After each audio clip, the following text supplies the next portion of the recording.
Narito ang balita mula sa GMA Integrated News. Sina House Speaker Martin Romualdez at ang Bicol Party List Representative Elizalde Colang, ayon kay Vice President Sara Duterte, ang may kontrol sa budget ng gobyerno. Isang halimbawa anya nito, hiningi umano ni Nacoat Romualdez ang 5 bilyong pisong budget ng Department of Education na para sa pagpapagawa ng mga classroom noong 2023.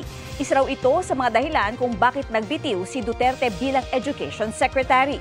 Sinusubukan pa ng GMA Integrated News na kunin ang pahayag ng 2 kongresista. Malapit nang magsimula ang budget hearing ng OVP sa Kamara. Narito naman ang iba pang balitang binabantayan ng GMA Integrated News.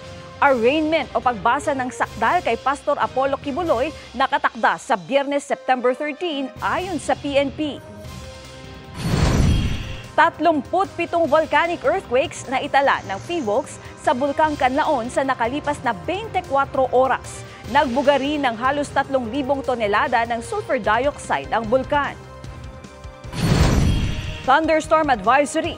Nakataas hanggang 11:20 ng umaga sa Metro Manila, Cavite, Batangas, Bulacan, Rizal, Laguna, Nueva Ecija, Quezon at Bataan, pati sa ilang bahagi ng Zambales, Tarlac at Pampanga.